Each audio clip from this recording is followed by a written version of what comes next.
audio here coming out of the Teradek Video Pro unit that we have that should indicate what the audio is like. And right now, what I'm hearing, is that everything is working just fine. And guys, I have no clue. All I did is turn this stuff on again the way that I've always had it connected, so I have no earthly idea what may have happened to the audio on the last 2 classes that I did. So my prayer is that this is going to work, and we're going to go back and I'm going to redo the class on the visual maneuvering. So I'm going to take this thing out of my ear because there's a little bit of a delay in this, about a ½ second delay in what I say and what I hear, and man, that'll mess with your head. I'm going to unplug this. God, I hope that doesn't mess anything up. So there's that. Everything here now looks like it's working the way that it's supposed to. So guys, I don't know. I don't know what to tell you. I don't know what happened, but we're gonna sally forth and we're gonna get through this.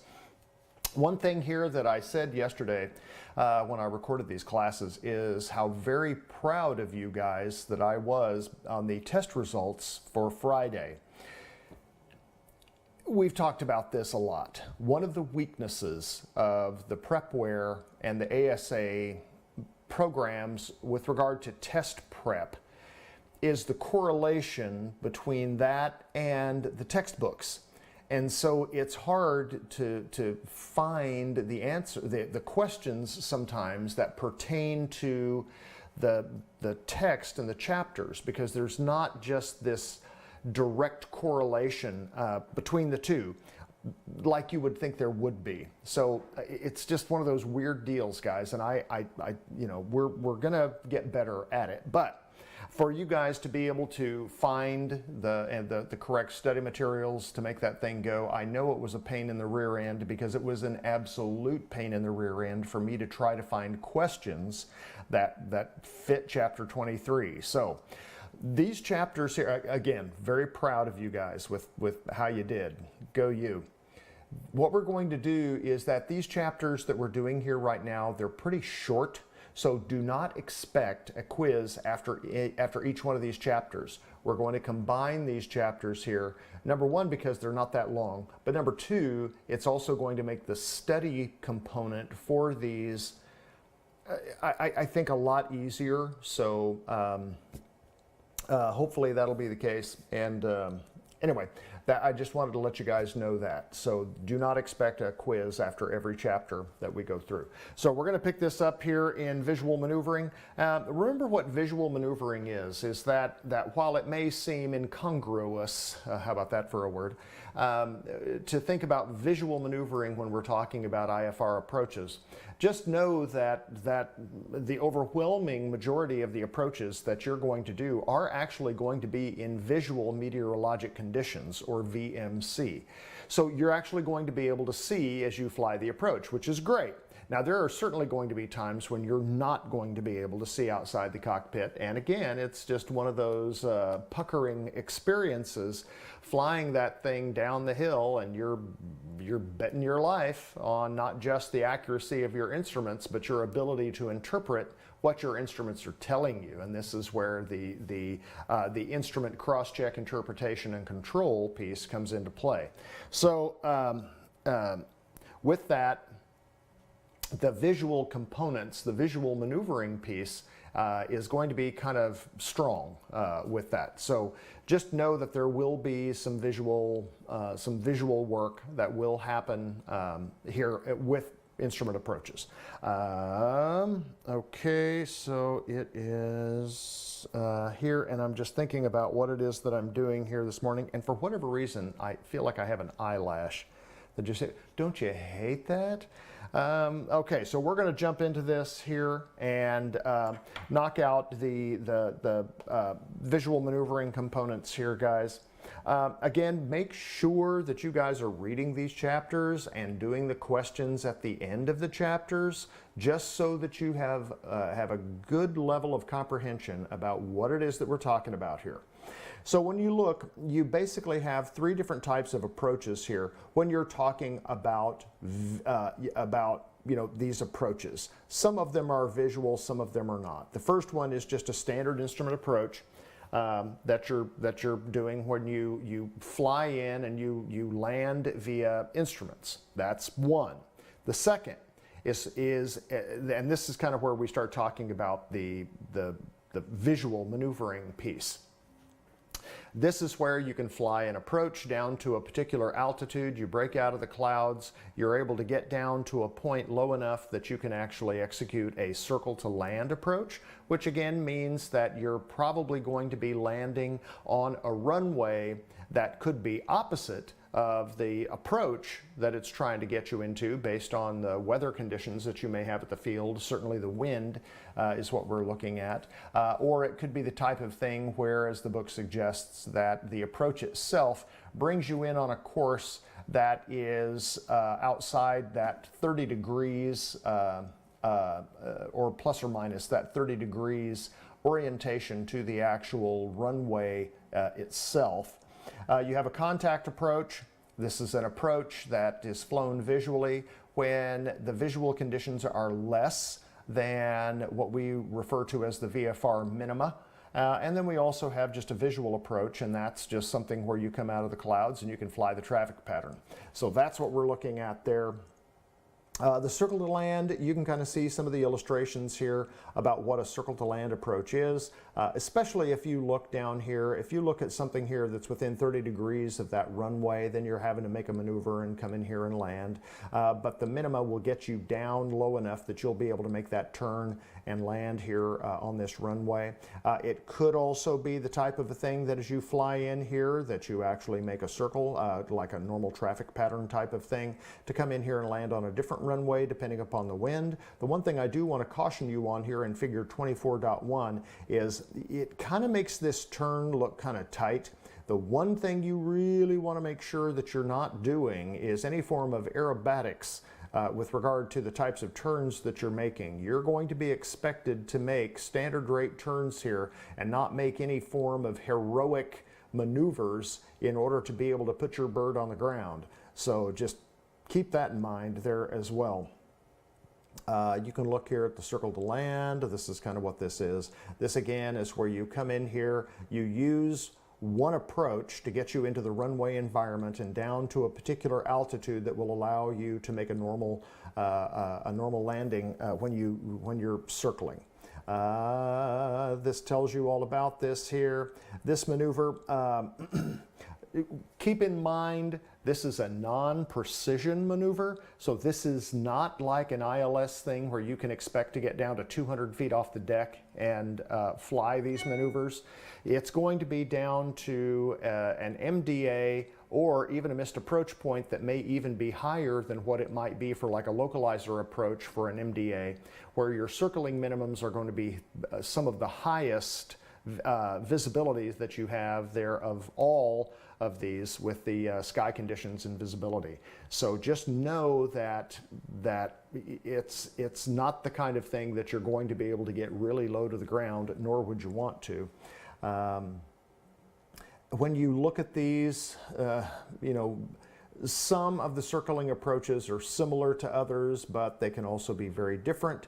It depends on the final approach direction of your instrument approach, because in some cases you may be making a circle to land on the opposite runway here. The runway layout, and make sure that you don't get confused about which runway is which. When you come in here and land and you have been cleared to land on one runway and you inadvertently land on another, that would be bad form. The wind direction there, the terrain, again, is like cloud bases, visibility, meteorologic conditions here as well. When you're circling to land, one of the things that you want to do is sort of follow the norms for the traffic pattern. Again, they call it a circle to land for a reason, and that circle to land is because in most cases you're going to be making this continuous arc to intercept the extended center line of the runway that you're going to be using to land on. And so it's not going to be right angles like you would with a traffic pattern per se, but you can follow the rules of the traffic pattern and follow the circling there. Remember that standard traffic normally are going to be left turns, and so when possible, you'll come in and approach that with standard turns. If for whatever reason right traffic is recommended for that runway, you'll be expected to follow the right turns to intercept that runway. One of the things that one of the reasons, again, that most traffic patterns, they turn to the left is because of the fact that when the pilot sits on the left side of the airplane, it normally can give you better visibility as you're coming in here and landing versus having your view blocked by a wing. I will tell you that with high wing aircraft, left or right turns, your visibility on the ground as you're making a descending turn, especially to the left, is going to be blocked somewhat by your wing anyway. So you kind of want to get a picture of what some of the ground references that you may choose to make sure that you're making those turns correctly and lining up with that center line. And there's no reason at all why you can't use some form of a localizer if that other runway allows it to, again, ensure the fact that you're lining up with that. Should you not? That's kind of up to you, but just know that that's a possibility if one exists. Again, remember, the difference between the MDA and a DA or DH is going to be a precision approach, and an MDA is going to indicate a non-precision approach. So you're going to look at those there with the amount of room that you have to maneuver above the ground based on your ceilings.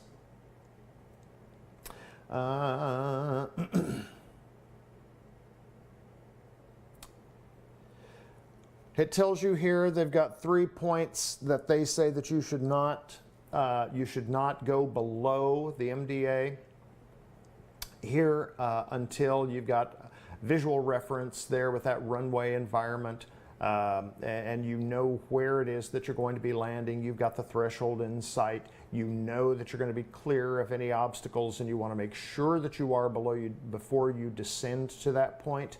I also want to remind you that it's equally important not to go above that height if you can at all help it, because in some cases that could take you back up into the clouds. And remember, if you lose sight of that runway environment at any point in that circling approach, you're going to go missed.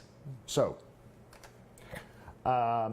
the big thing here is initiative and judgment, as they talk about. This is a thing that is, the planning portion that we talk about here with the instrument flight. Remember the 3 Ps. We talk about planning, procedure, and precision. That's the stuff that we look at, and that's what builds good instrument-rated pilots. This talks about what I mentioned here before. These things here, understanding what the visibility pieces are going, the visibility components are going to be there. The area that you use when you circle to land, also you're going to need to know these in categories A, B, C, and D. Category A is that you need to stay 1.3 nautical miles here from that runway threshold. B, you go a little bit further out, because remember the radius of your turn is going to be larger because normally you're going to be in a faster moving aircraft here.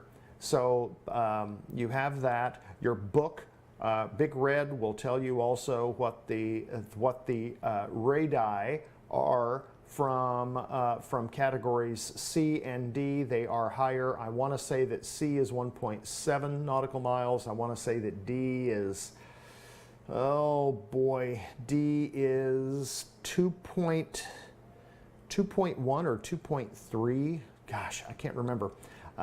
It's further away from that runway, and that's one of the reasons why the visibility, the visibility minima for those faster moving aircraft is greater than it is for a slower moving aircraft that can stay closer to the runway without some form of aerobatic turn to allow you to land. The also understanding here sort of the obstacle clearance requirements that you have here for this particular maneuver.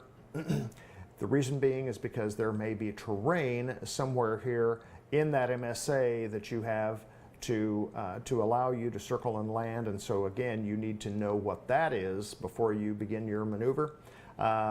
This talks about that very thing here, sectorized visual maneuverings, missed approach procedure when circling. This tells you how you need to do your approach.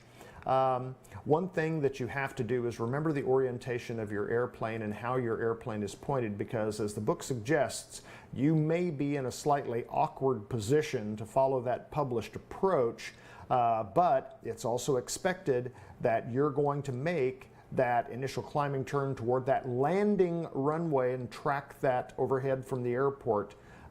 So remember how that works, and your Big Red also does a nice job when you're looking at that about saying what that missed approach looks like from a circling approach here as well. So you're going to be expected to know where that is and how to get to that portion of the published missed approach.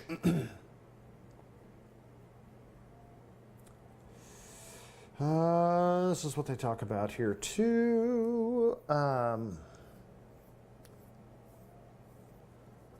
One of the things that we talk about is that when you execute a missed approach, we talk about the 5 C's. The 5 C's that we talk about when you're executing a missed approach is that you're going to fly that missed approach basically to that missed approach point and then begin your climb from there.